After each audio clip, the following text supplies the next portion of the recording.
So, hello and welcome to Unparliamentary Language, a podcast that doesn't have a joke this week because it's our annual review of our predictions. There's nothing funny to say. It's just got to check how well we did. So, I think you've done your usual job, Rob, of going through all the predictions that we made in our last episode, writing them up so that we can go through and see how we did, like a scorecard for our guesses for the year. And we touched on it a bit in our Patreon bonus episode we've just recorded, where things are quite different than they were last year, which we kind of predicted a bit, I think. But let's get into that, starting with the big one, COVID.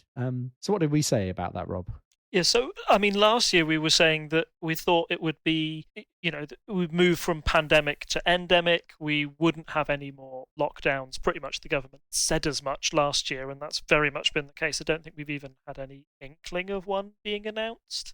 Yeah, so that's a relief. The only other thing we did speculate on is there might be some more things like work from home mandates or mask wearing, etc. And I think, the government certainly has sort of put forward the idea that it's looking for the exact opposite in this year, hasn't it? With people like Jacob Rees-Mogg going to civil servants' offices, leaving, is it a post-it note or threatening letters on the doors saying "I visited, nobody was here," which got which continued the government's ongoing battle with the civil service, I think, which was a little odd perspective. And the final thing that we sort of predicted was that we'd be moving into the realm where COVID boosters would be more of a regular thing. Now, me personally, because of how I am, my medical situation, nothing too serious, but just because I've got an underlying health condition, I fall into the bracket where I was eligible for a COVID booster this year, but I'd also be eligible because of where I work in the NHS, and I think that's where I've seen most of the COVID regulations stay, particularly over winter pressures this year and just the winter. We've asked people that, if you've got any, if you come in with a cold or a cough, please wear a mask, because even if it's not COVID, it might be flu, and we also don't want to spread that. So there have been some good lessons to learn from COVID there. And equally with the booster jabs and everything, getting your flu jab, they say get your COVID jab at the same time. That's been the advice at my workplace anyway. I've been really keen to stress that that's what you should do, which, I shan't complain about at all. Seems very sensible to me. Yeah, I think maybe I can offer a slightly different perspective. I mean, let's first just tick through the list. Going from pandemic to endemic, I think, was an easy prediction for us to make. But, I mean, it seems that way. From a personal point of view, just after we'd recorded and edited the last episode, I managed to get COVID again. I had what, to me, was a very grotty cold. I didn't have the loss of smell that I had the first time I had COVID a few years back. But I was like, I've got to go to a work thing. I should check, because I was just at home. I wasn't going anywhere. So I was just like, I'll check. And it was the strongest I'd ever seen a lateral flow come up. I must have got it at peak, like shed, but I was at home. I'd been at home for several days. So, I hadn't been going anywhere spreading this cold, because I'm like, well, I don't need to do anything. I feel a bit grotty. But actually, I think a day later, I felt fine. And I was just waiting for that negative test to come up so that I could go back outside. Unfortunately, my partner didn't get it.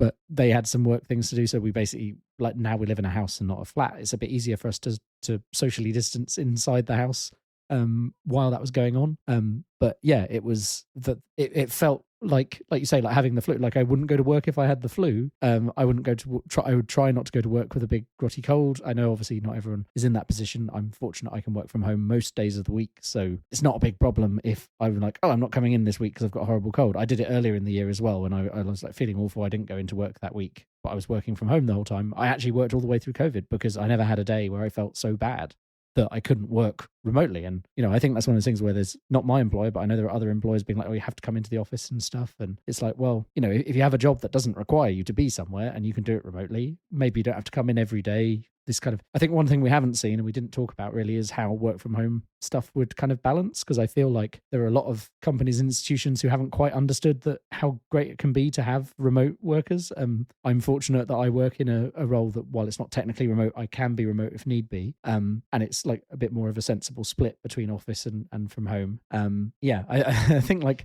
there were some lessons learned, but I feel like if you're in the NHS, you feel like the lessons have been learned. And outside, I feel like there's a lot less, like, you don't see people wear, so one thing people used to comment about was people from Asian countries wearing masks when they're on trains. And like, we talked about this at the start of the pandemic. People didn't understand that was like to protect you from the fact they have a cold or something. And this kind of came up. I don't know if it was culturally there before, but it definitely happened with the original SARS epidemic that happened back in the early 2000s, and that stuck as like a cultural thing. Whereas over here, we were kind of like, oh, what's going on? Why are they wearing masks? Are they worried about me? And it's like, no, it's the other way around. They're trying to help. And obviously, then we all had masks for COVID, and it does seem very much like the population as a whole has just forgotten that masks are useful.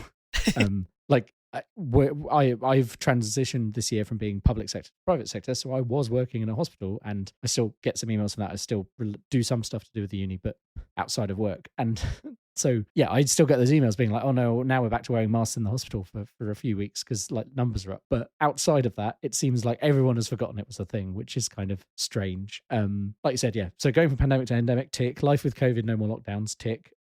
In the UK at least. Outside of the UK, I think there's still been lockdowns. Germany and stuff has been a bit more conservative with how they come out of the lockdown. And then these kind of work from home mandates and mask wearing, like I say, it just hasn't happened on a national scale in the UK. It's happening in other countries a bit still. But then like some countries, like for example, Japan has only really just opened up its borders to international travel again if you weren't living in Japan. So it's very different. But within our specific UK predictions, we were pretty correct with that, I think, other than there just hasn't been any national mandates. But it is weird. Like, I haven't had a booster now, and if I'd been working still with the NHS all the time, I probably would have had a fourth jab. But also, I don't need it. Like I say, I had COVID the other day, and it was fine for me because I've had 3 jabs, and I don't like. I probably I don't know how quickly that drops off. Your ability to deal with it. So maybe it will become a thing next year where they start saying, oh, you could have another booster now if you're the general population, but no one's telling me to have a booster. I can't just go get one. So if someone said to me, you should have a booster, I would definitely go take them up on that. But at the moment, it doesn't seem to be a problem for someone like me. So yeah, it is interesting how it's quite different depending on where you work and stuff. And I think we're now in that period where like your reactions to COVID have become very personal and not, there's no longer like a national mandate on anything. It's kind of everyone's experience is very different. I think we talked about that a bit before where like I was working in a hospital during quite a bit of COVID. So I was going in when loads of my friends were just stuck at home the whole time. And now I've almost done the inverse. I'm working from home much more often. And then a lot of my friends who are in offices, they're back in the office. So it's kind of weird. Kind of inverted, but yeah, I guess I don't have any more points to add on that, really. No, I don't. And I mean, usually the way these episodes work is that we have a look back and then we have a look forward for our predictions for next year. I don't know if I really want to do a prediction for COVID next year. Do you? Like, I don't want to say that it's over or done, but it's not been part of the news agenda like it was the previous year, was it? Or like the previous 2 years, for example. Essentially making a prediction here that we're not going to talk about COVID much. Like, I could see there being like there's ongoing stuff where people are investigating like the PPE contracts and stuff like that. That kind of stuff may come up. But COVID itself and mandate, it does seem like unless there is a new variant that's completely different, I think we've got to that point where people expected where it starts to become endemic because in general, not always true, but in general, these kind of viruses will evolve to be less lethal so they can spread, like they just want to spread their genes, right? So they want to be in as many people as possible. And if they're killing everyone off, then they don't spread as well. I mean, it's not strictly true in some cases, like we discussed that previously, I think in an episode, but yeah, just it seems like that has happened and we have decent vaccines and protections against it in most cases. So it should hopefully just fade away as a story. And it's only if, there's other stuff going on, flu numbers are up because everyone's meeting up again and stuff like that. So I think it kind of will settle into one of those things where we know it's there, but in most cases it's not a killer. And therefore it's ends up being kind of fine, I guess. Like, flu is bad for old people too. Like before we had a vaccine, it was a real problem. And now it's mitigated to an extent. So I guess if we're not doing predictions of that, we should move on to the next topic. So Brexit, what did we predict there, Rob? Yes, so again, this is another one where we predicted that we would talk about it less, that it would become less and less of an issue as time gone by. I mean, listening to the last one, we said that, Brexit was the reason that we formed this podcast in the first place. And that's true if you think of all the political turmoil that was happening under Theresa May. Goodness, nearly 3 prime ministers ago now. There was a lot to be said, and we said we would talk about it less. Also, it was fascinating listening to last year's one because we said that Brexit might feature into the cost of living crisis, and I feel that that's been a very sort of winter to like summer thing of 2023. That was when it was mentioned. The fact we were mentioning it all the way back in January last year suggests that either we were ahead of the curve or maybe that saying was out there, just borrowing it. But we thought Brexit might play into that with increased food prices, etc.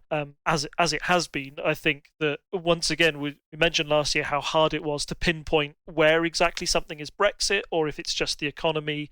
And I think this year was, if you're looking at inflation and the cost of living, it is hard to compare us to other places in Europe when the war in Ukraine is also affecting stuff like food prices, and everybody is suffering to an extent. So I think because those big international incidents have happened and it is hard to compare us with the rest of Europe, it means that we are talking about Brexit less. And I'd say particularly with the prime ministers that we've had since Boris has gone, although both Rishi Sunak and Liz Truss mentioned it, I don't think they have been quite so culture warsy or quite like having that dividing line between them and Labour. It does seem to be quite a standard issue now. The one thing that, the other thing that we predicted was saying that Labour would continue to ignore it. Got that slightly wrong. I had to do my research on this just to make sure. But yeah, Keir Starmer did a speech in July of this year, essentially saying that, Brexit has happened and the Labour Party support Brexit, but we think that it has been mismanaged to this point, and here is how we would do it better. And I think maybe we are at the stage of Brexit now where if you are a Brexiteer or a Remainer, both of them say that it has been, if you saw opportunities or you saw failures in, the scheme, what benefits Britain has got out of it, what tangible benefits we've got out of it now, they are hard to see. And even those on the right are saying that Brexit has been mismanaged. Of course, it's the decision that they've got to make now is that those on the right say, look, Brexit has failed because we haven't gone hard or fast enough. We need to go super hard and cut all our ties with Europe. Whereas those on the more Remainy side would either say, hey, we need to rejoin, or might say it's failed because we haven't had a dialogue with Europe, or we've been more we've been at loggerheads with them. And I think that's something that even Rishi Sunak has come out and said now. He says, he wants to build more of a partnership with Europe rather than seeing them as a competitor. So, some really interesting points on Brexit. It's hard to get it. Yeah, I think we were mostly right with some of those. As with all our predictions, it's hard to be 100% right with anything, particularly something as vague and widespreading as Brexit. I mean, just to tick through the list, we will talk about it less. Accurate. As a country and as a podcast, we might have to deal with this cost of living crisis due to Brexit. Well, like you say, it got rolled into things, but it did get mentioned. I don't think, like you say, it was front and centre, but at least in the more left-leaning papers, you would see Brexit got brought up quite a bit. And I think if you look at kind of the Economist's coverage of cost of living crisis and war in Ukraine, they talked a lot about how, as a country, we were less able to deal with shocks to our economy because of Brexit, because we are dealing with this essentially on our own and we have other problems due to Brexit. And it kind of it's there as an exacerbator, and it's really hard to pick this apart. Like we thought, I think when Brexit was going through before we had COVID, we were like, oh, it's going to be really easy to pick apart that the economy is going to do worse with Brexit. And then, people on the right were saying, no, that's not going to be true. It's like Brexit's going to be great.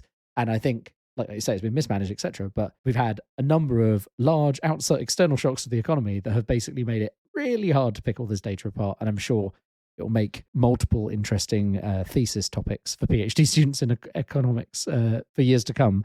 But yeah, I mean, we didn't see a war in Ukraine coming. Shock horror. Like we didn't make any predictions about it, obviously, but with that was a sudden change. Kind of interesting how the effects have fed through a bit, because I think one of our friends has recently been going into pubs in central London quite regularly and is takes a photo of a pint and says, guess what the price is? It was weird that we had the war in Ukraine, we had all these problems with grain supplies and stuff. And because of how things take a while to kind of trickle through, it wasn't until I went to a pub in London in September that suddenly pints were £7. And I was like, what? Because the joke always used to be when you're elsewhere in the country, a pint in London costs £5. And there's been inflation and stuff, but this was a sudden jump, as they had to cover, pubs are covering higher energy prices. They're covering, the beer prices will go up as well. I mean, because I think duty on beer didn't change. That was a big thing. Boris and Sunak, that photo, I think we used possibly even as one of our episode pictures last season. So it wasn't the alcohol duty changing, it's the fact that the price of beer and stuff has got, you'll notice cider hasn't got as much more expensive because it doesn't require grain in its production. So it's kind of interesting to see where things have come in and people have felt the pinch.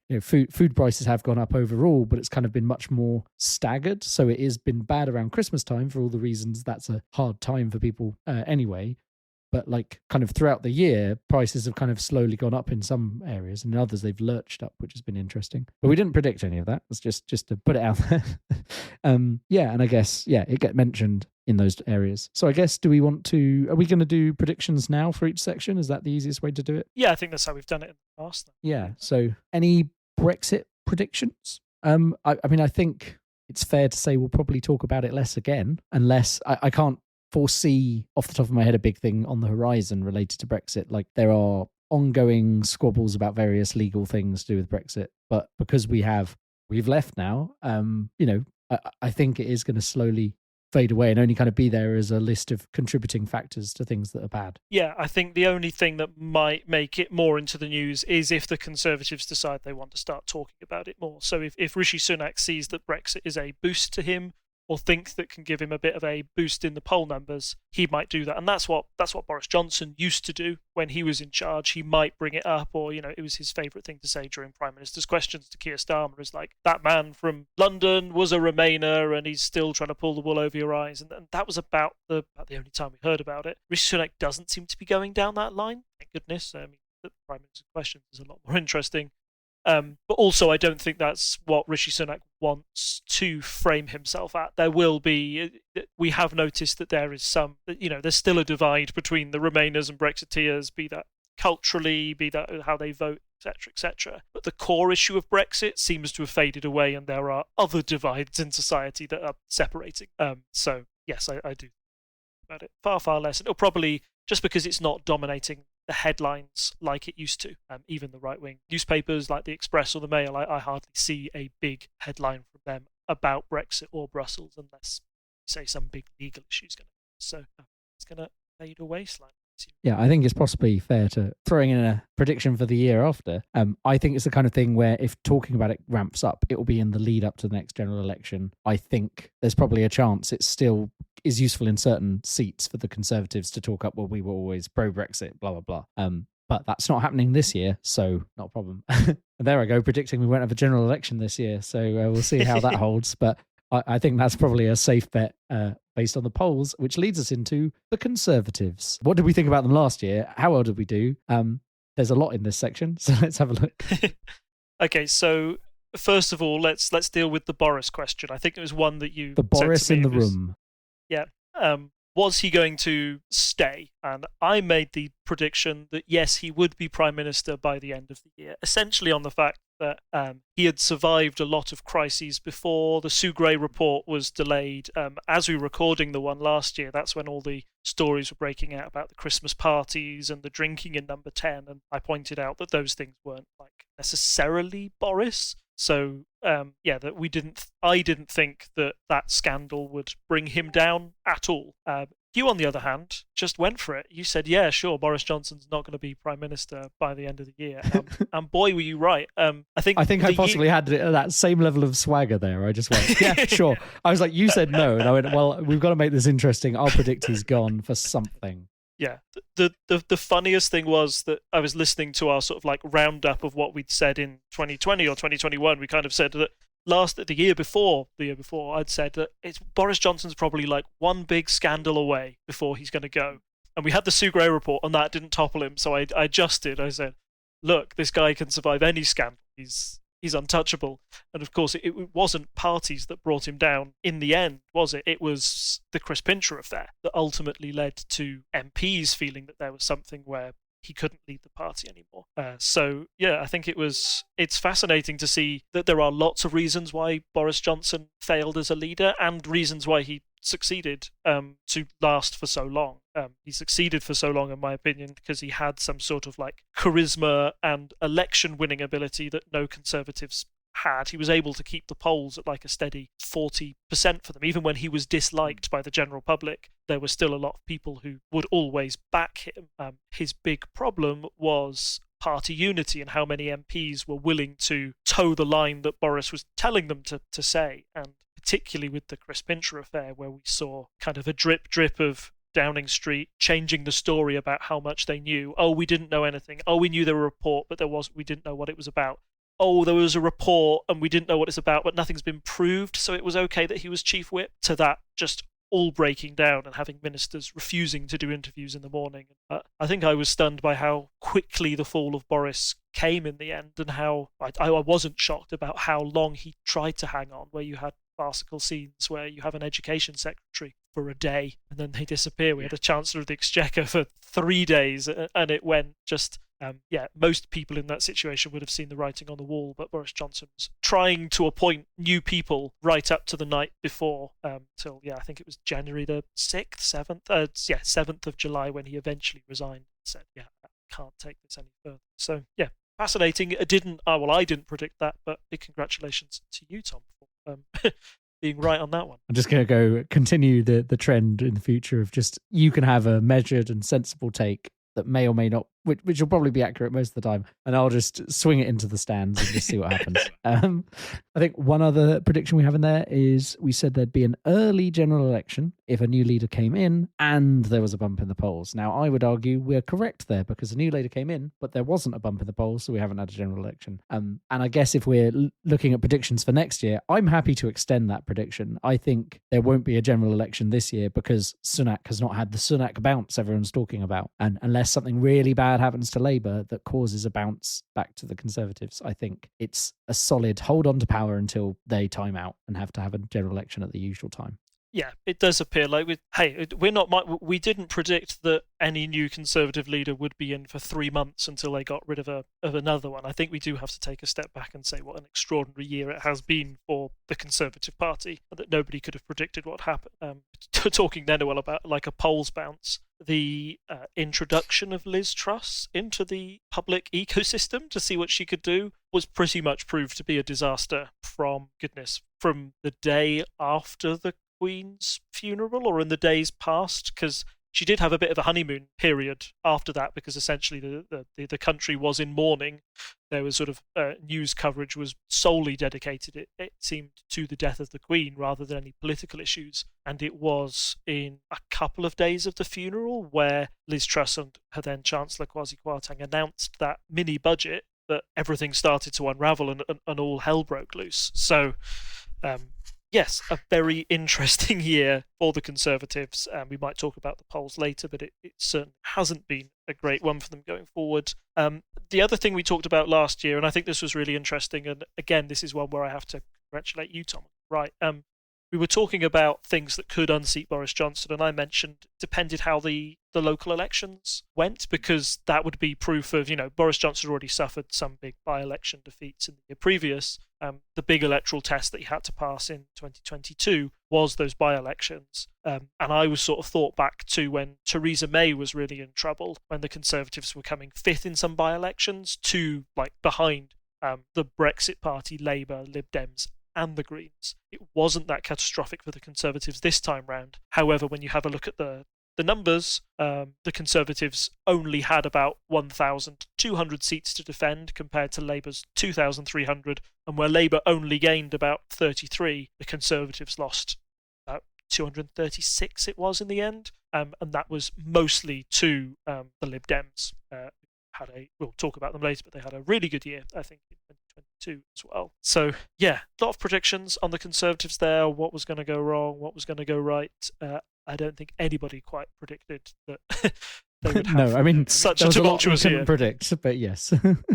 I just want to add on that thing about the local elections. I think in general, it's quite easy to predict bad local election results for someone who's in power, but actually the Conservatives have done not so bad over the course of this government, or at least the last set, I think, were kind of surprisingly good for them, because you would have expected them to do poorly. So this time round, it's like, finally, it feels like normality is starting to descend a bit, and I feel like possibly that's also, getting rid of Boris feels a bit like that. That doesn't mean there isn't a fairly long fight for Labour, who we'll get to when we've predicted Conservatives for next year. But it does. It shouldn't normally be a surprise that this happened, but I think you may have been off base because of what happened in previous years with this Conservative government. So Conservatives for 2023, like I said, I don't think we're going to have a general election. We've extended that prediction. I think that's a fairly easy one to go for, because they would have to be doing very well in the polls to want to jump on it, because at the moment, as we discussed in previous episodes, their poll numbers, even though they have stabilised a tiny bit, it still looks very likely to be a decent majority for Labour if we were to have a general election today. What else? I mean, I think it's probably safe to say, I'm going to go out and predict that I think Rishi Sunak will still be Prime Minister this time next year. I think he's he's basically the candidate who can hold on to things. We don't have a lot of choice. I know that some people were saying, "Oh, Boris might try and come back and go for it," but I don't think he's going to manage it in the current setup at all. So I think we've got Sunak probably, unless something big happens that we're not aware of, we've got Sunak through to the general election, I would guess, which he would then lose, is my feeling at the moment. But yeah, any other predictions you want to put out for the Conservative? No, I think you're absolutely right there. There's such a lack of talent within the Conservative Party. Like, Rishi Sunak is essentially the third choice candidate, isn't it? They wanted Boris Johnson. He wasn't feasible. They had an election which Liz Truss won, and that clearly didn't go well. So they've been stuck with the person who came second, apart from maybe Penny Mordaunt, ? Like, not really. There's nobody else there to take the reins, as it were. And yeah, the Conservatives' game plan now, or Rishi Sunak's game plan now, appears to be like, hope the economy gets better, hope that the cost of living crisis fades, if the war in Ukraine, if they get access to sort of like grain and other stuff that, calms the food markets a little, then it means that, hey, maybe we'll see a reduction in the cost of living crisis and like energy. If it all goes away under Rishi Sunak's rule, maybe people will forget everything else from the previous 13 years. Like, the Conservatives have had to reinvent themselves with each Prime Minister many times. We are on our fifth Prime Minister now, after Cameron, May, Boris, Truss, and then Sunak, and all of them have tried to say, this is my version of Conservatives, and this is the one that's really going to work. And we've seen those experiments last for a long time. We saw it last for a very short time with Liz Truss. And I don't think that we can underestimate the damage that Liz Truss did to the Conservative Party's reputation in very small time. And it does seem that Rishi Sunak is just sort of propping up some support rather than winning anybody back. A lot of people seem to have made up their minds on the Conservative team. And there's enough factions as well within the parliamentary Conservative Party that, like, we know from how people voted that, like, he's kind of that middle ground choice, but he hasn't unified them through force of personality or something like that. He's unified them as the least worst option, essentially, which... Correct, which is never good. If you're doing the least worst option, then you're never going to be in a great position going forward, are you? That's just how it is. I think the other thing just to watch out is how Rishi Sunak deals with strikes and how they roll into the new year. Clearly, we've had some at the end of this year. They don't seem to be going away. Whatever comes out of the negotiations with the nurses have come back and said that, next time we might strike and there might be even more people off. We've got ambulance strikes, as of course the rail strikes have been going on for quite some time now. If he fails to get a handle on it and Keir Starmer is able to come up with some way of ending these strikes and resolving things, that might be another big blow to Rishi Sunak. How he does it. There's public opinion. Maybe I need to do a bit more research on where public opinion is on strikes at the moment. But there seem, particularly for things like nurses, that's one where people say, oh, they don't strike a lot of the time. They did work through COVID. They deserve more than a one-off payment. If they still feel that they're unable to get anything, then that's a real headache. Rishi Sunak.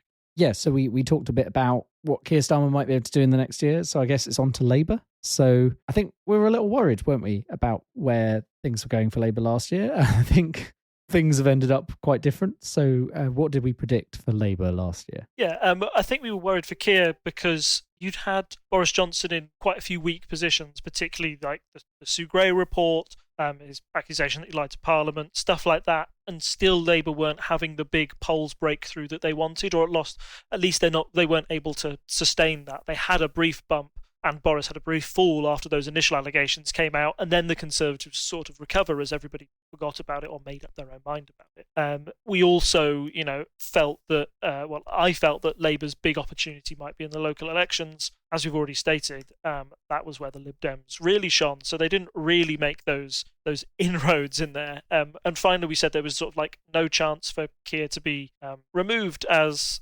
leader, and that certainly hasn't happened because, as it is, even though he struggled when polling against Boris Johnson, in those last days where Boris Johnson was having that Chris Pincher affair and people saw him cling on, his numbers did go down, and Labour got a bit of a boost from that. Keir Starmer was able to present himself as sort of on key aspects like trust and how much you believe somebody. He was able to shine a lot better than Boris Johnson on those metrics, and those certainly seem to hold true when you have something like the Pincher affair that people are going to have certain umbrages about. Where he really shone, however, was against Liz Truss, although he wasn't really able to put her down in Prime Minister's Questions. When her poll numbers started to slip on things like the economy, the momentum seemed to really get behind Labour this year.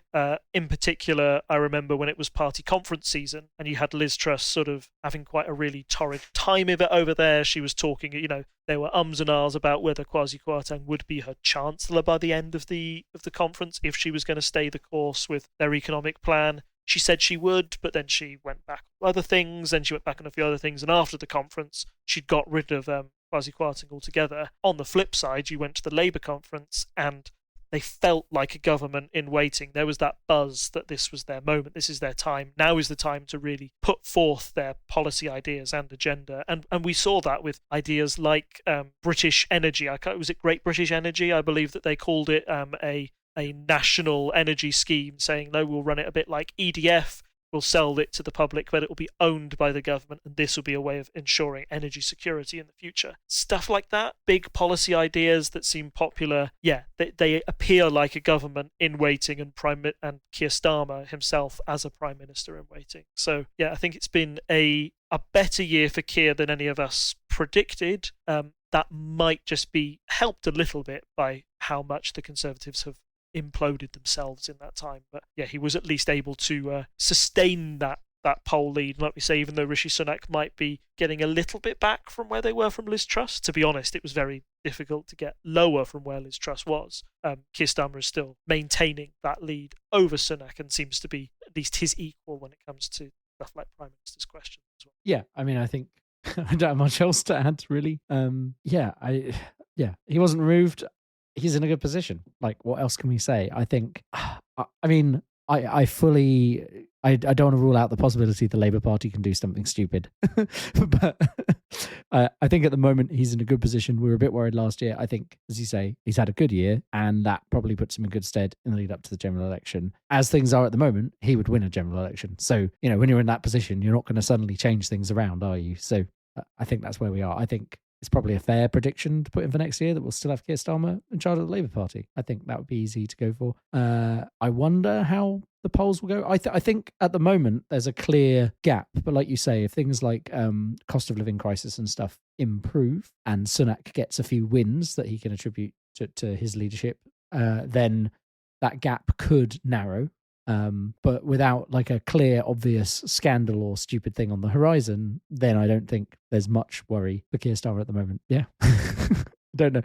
I don't have many fun Labour. Like, there's not a big thing to think about for Labour this year. Like, there's no general election on the horizon. We've had local election. I mean, I'm sure there's always local elections every year, right? But there's nothing. It's not so big this year, is it? That we're looking forward to. There was quite a lot of local elections last year. If anything else, it might be the odd. I mean, we'll get onto the Lib Dems in a minute, but maybe there will be another by-election or something. The Conservatives seem to be quite good at losing MPs for various reasons. So, the Conservatives have the most MPs to lose, and the chance of there being a Conservative scandal that ousts someone, thus opening up a by-election, is probably fairly high based on the last year. So, I mean, I guess if there's a by-election and it's in like a red wall seat or something like that, I would expect to go to Labour, and then if not, might expect it to swing to the Lib Dems. But I guess that's a good segue into the Lib Dems, unless you have any other predictions you want to put down. No, the prediction's just that it's probably an important year for Keir Starmer. They appear like a government in waiting. Like you say, you don't want a big gaffe from that government in waiting, do you?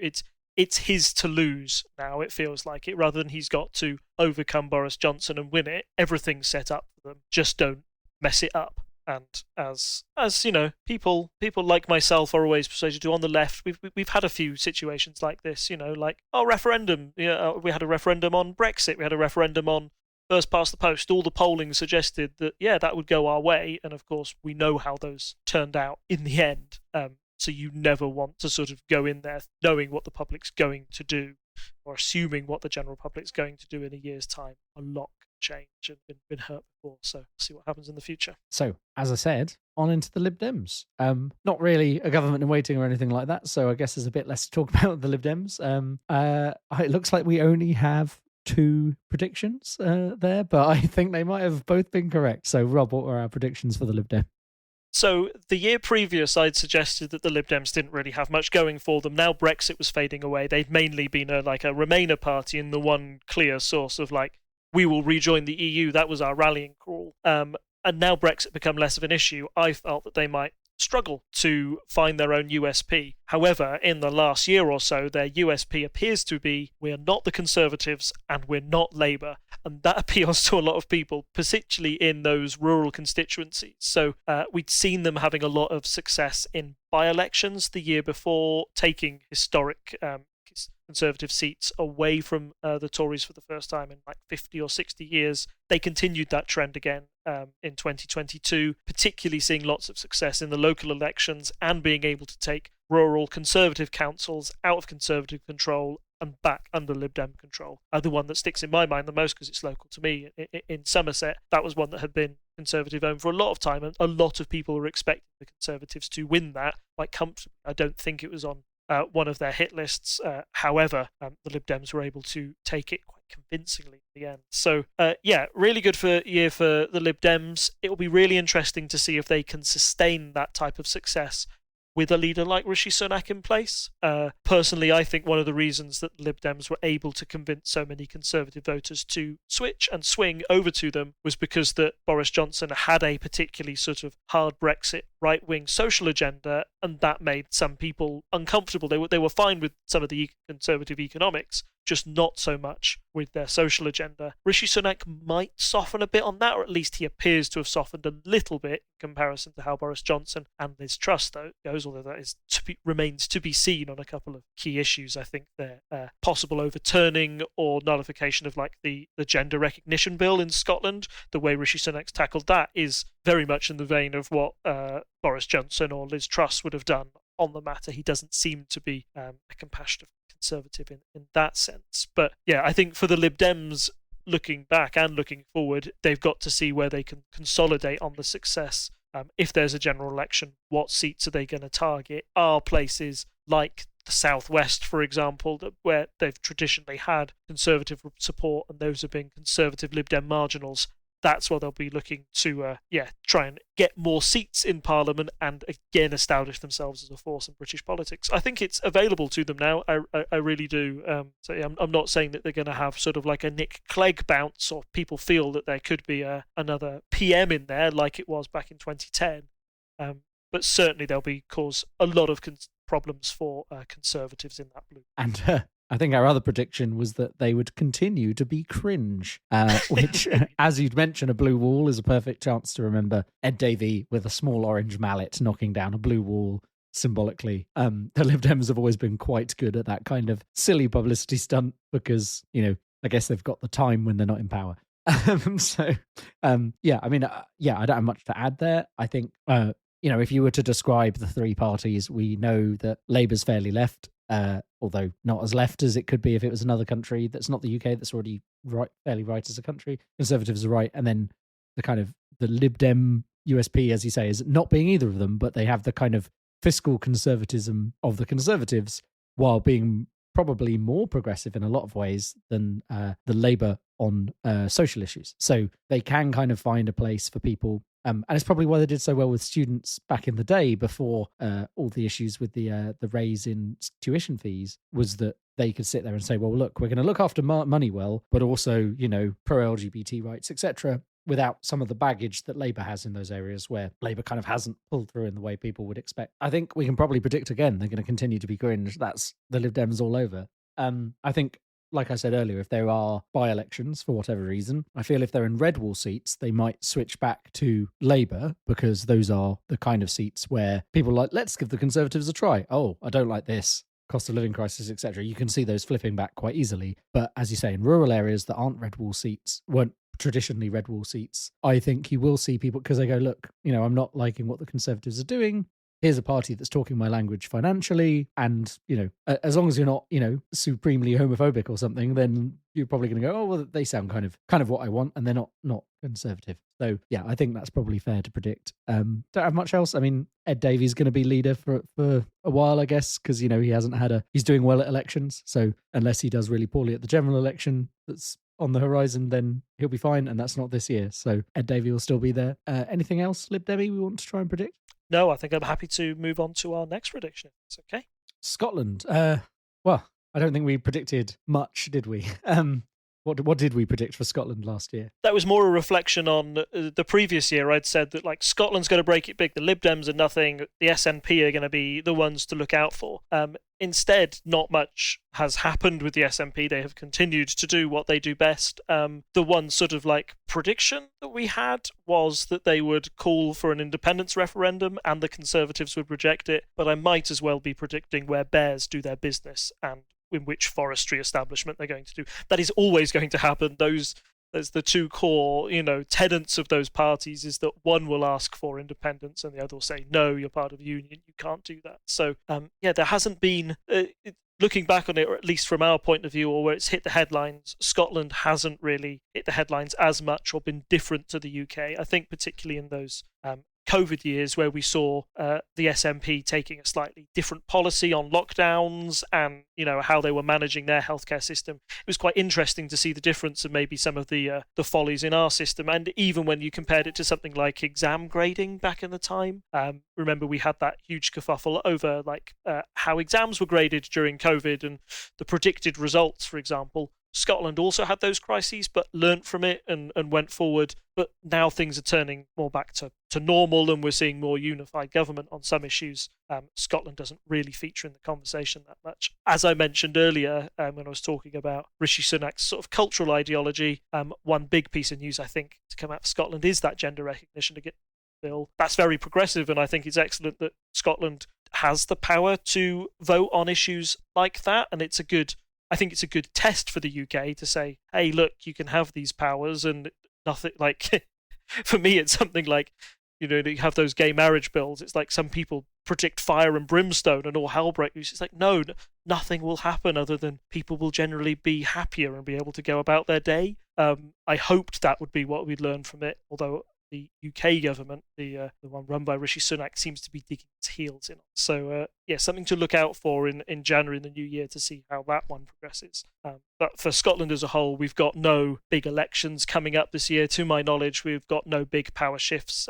Nothing really should change until the actual general election, and then it will be a test to see how the SNP can either keep control of Scotland, or it will be like a Lib Dem resurgence. That's where the Lib Dems used to get a lot of traction, or will it be Labour, who would love to get some more seats in Scotland, because again that will increase their chances of having a very workable majority in the House of Commons.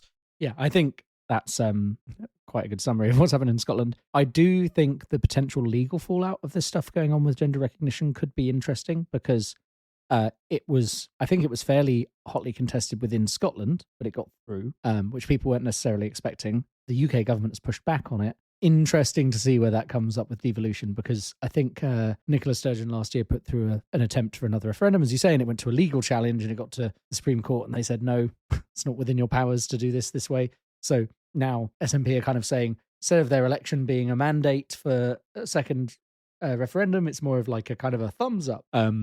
So there's some interesting stuff there going on about the language. But then, you have, like, it could be that the devolution issues are thrown wide open by some kind of legal challenge on either side around this gender recognition certificate, which also is kind of weird, like an aside, but the UK being like, oh, we're not going to recognise these from this list of countries and might not recognise one from part of the union itself, is like a very weird situation to be in. It's like saying, it's similar to saying, oh, well, we can't recognise marriages from these countries. Like, you'd think we'd got past those kind of things, everyone, when we, brought in marriage equality and stuff like that. You'd think, like, it's the same kind of set of principles. If you were to logically apply them, you'd go, well, we should just accept all of these. But unfortunately, that is ongoing. Maybe I think we could touch on, I'm sure there will be a story based on it coming out soon, like, when we get the results of all these legal challenges and stuff. But I guess I also don't have much to add to the predictions for Scotland. I think, the Conservatives aren't doing well in Scotland. Not surprising. Do I think Labour will get more seats? I mean, I think it's kind of pretty drawn up, right? Unless is Scotland also affected by the boundary change that's coming in? I'm not sure. I'd have to do some research. I'd have to check. I mean, because if they are affected by that, then maybe that could change things. But I feel like Scotland is kind of quite set. They maybe gain or lose an SNP MP every year, every time they have a general election, or but like it feels like they're quite set in stone at the moment, and I don't know if that's going to move unless the SNP have had a few scandals, but they seem to have come out of it, the other side of it, okay. Admittedly, we're not in Scotland, so we don't quite have our finger on the pulse of that, but I think in general, it hasn't really changed the makeup of things, even though they have had a few little scandals over the last year. So I guess, yeah, not much to predict. Final topic, into the US of A.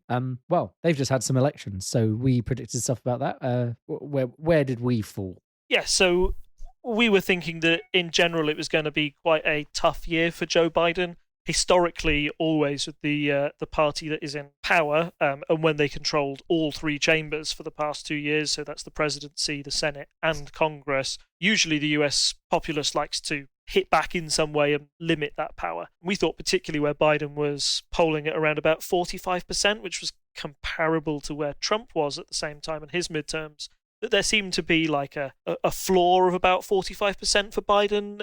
People on the Trump side or Republican side weren't necessarily coming across to Biden and being convinced to him. It was more the fact that he wasn't Trump this time that helped him to win. And we thought maybe with this state of the economy being what it was, they would suffer quite heavy losses in the midterm election. As it was, again, we were proved wrong on this one. I don't think any of us really saw, well, the other big news that went down in the USA last year, which was Roe v. Wade being repealed by the Supreme Court, which I do think had a big impact on the way that voters, particularly female voters of a certain persuasion, went, oh, my vote like matters in a way, and if these things are going to be decided not in the Supreme Court but in my local legislatures, I want to make sure that I have congressmen and senators in my state who believe that they can like protect abortion rights. And we saw a move, particularly from Democrats, that they were funding more right-wing, more Trumpian candidates to get through to the final stages of those like Republican primaries,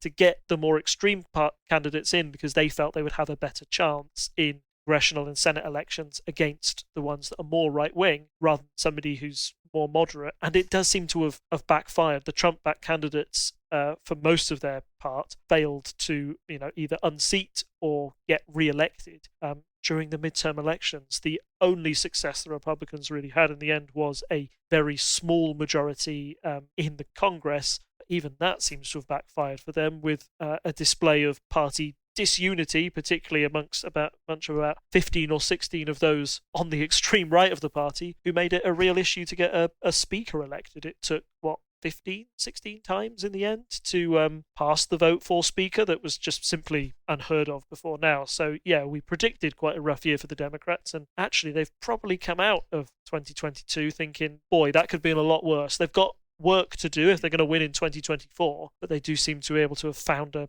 strategy that at least stems, that makes them electable in the eyes of the general public for a little while. And I think there's also some parallels with Brexit as well, where like for a long time Republicans were like, we're going to get rid of abortion laws, and then everyone kind of never really believed it would happen. And it was similar to kind of in the run up to Brexit, people are, we should leave the EU bad kind of thing. And then like, accidentally we've done this thing. And that's how I think some people felt about it. And that means that now we're in a kind of pushback phase, which has been, as you say, an unexpected boon for the Democrats. I'm slightly worried about how their strategy of putting forwards kind of worse candidates who would then lose, like, because now they've used that strategy, the Republicans can replicate it. And it's like, it feels like in US politics, there's often like someone works out a trick for getting more votes, and then suddenly everyone's doing it and it's bad for everyone. So slightly concerned about where that goes, although I don't have a specific prediction tied to it because there's not a big election this year. I think we did say if the midterms went badly for Biden, he might not run.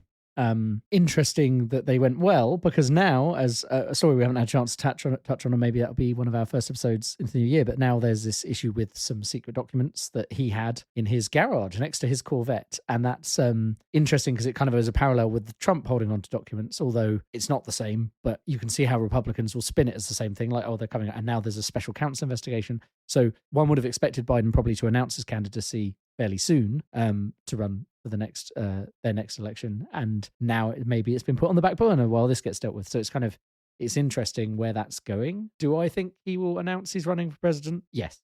Like, I'll still have to go through the Democratic primary, right? But I think, if he says he's going for it, he's going to win it. So I think that's the situation they're in. And then, are there any other predictions we have? I guess people thought Trump was going to announce he was going to run, and then he did his whole stupid NFT thing. So do you think Trump's going to go and run for it, or is he in too much hot water to go for a run? I think the parallels between Trump and Johnson have been made plenty of times, but I'm happy to make them again. Donald Trump is going to run whatever, okay? whatever happens, he thinks he's the right man for the job. So of course he's going to throw his hat into the ring.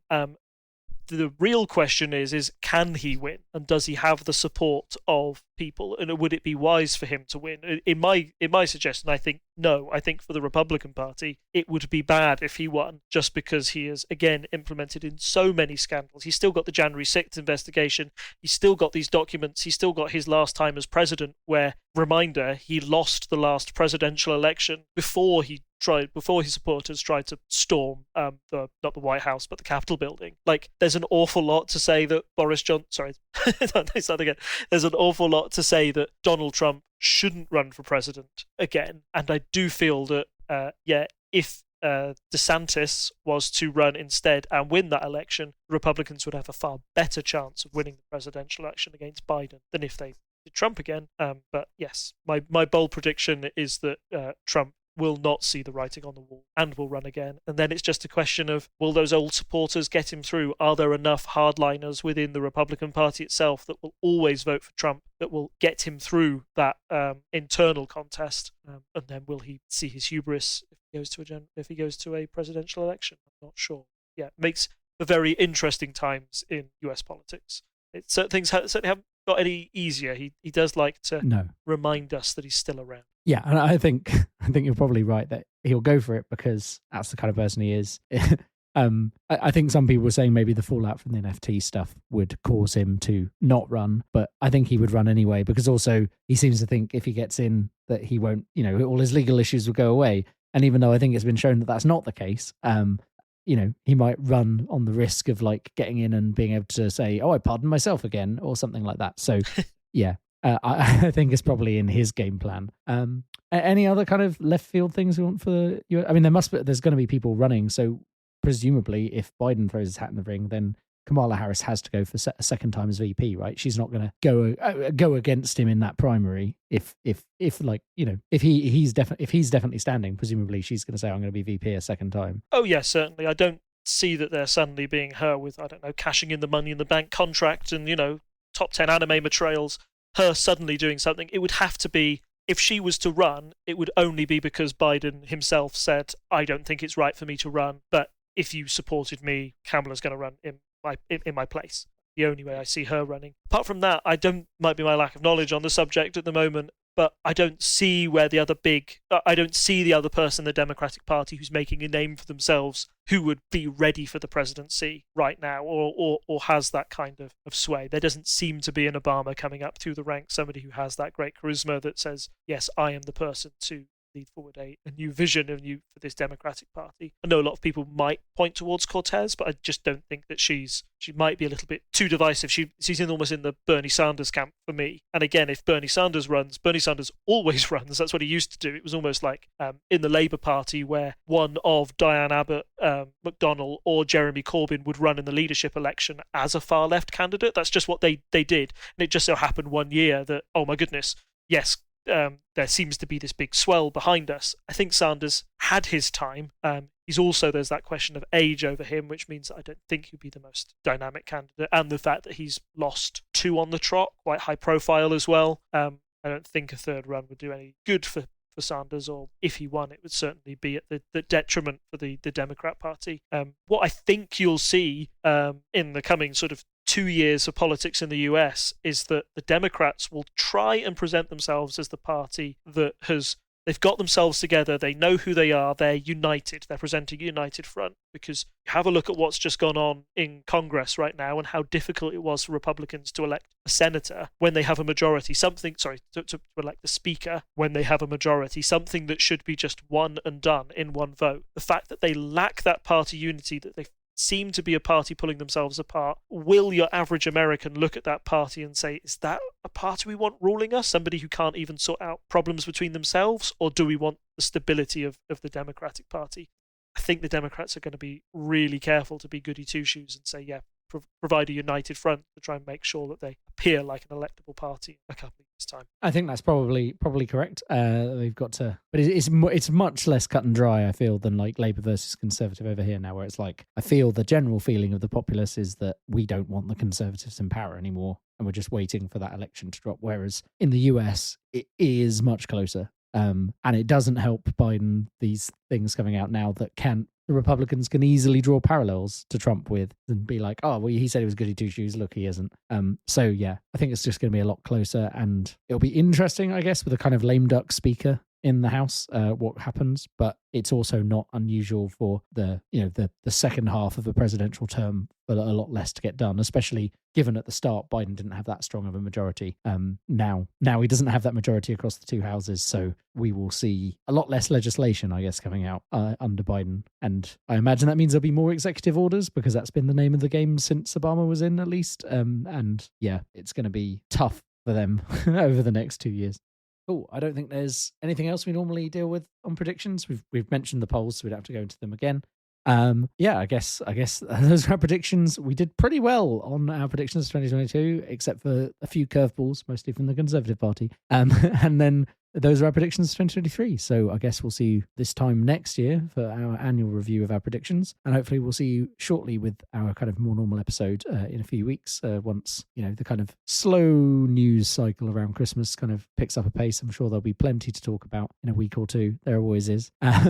You can find us on all our normal social places. You can find us on Patreon at patreon.com/TTSS, where you can throw $1 our way to get access to our kind of pre-show ramble where we talk about things. This week we spoke about all the legal issues going on with the OGL for D&D, and that I've moved into a house. So, bit of life updates and kind of an interesting topic around gaming that people may be interested in. There's Facebook, where you can find us as Unparliamentary Language. You can find us on Instagram and Twitter at unparlpodcast. You can find us on Reddit at /r/unparliamentary. And of course, if you want to go direct to the source, comment on an episode, you can go to parliamentary.observer. A domain name I still can't believe they let us have. And there's nothing else left for me to say other than it's good night from me. And it's good night from him. Bye. Bye. Bye-bye. Bye. Bye-bye-bye-bye. Ooh, a little musical bye there. Join Mike and Tom for a nerdy conversation with a multitude of guests on Hat of Many Things. Say hi, guys. Hi, guys. Hello. I'm Mark, a librarian and professional wrestling ring announcer. Cast League of Legends. Soteros Filbrucato, best known for my work with White Wolf and Onyx Path Publishing on the World of Darkness. Hi, I'm Jason Carl. I'm the producer of V5 at White Wolf. Yeah, my name is Johanna Pettersson. I'm a Finnish game designer.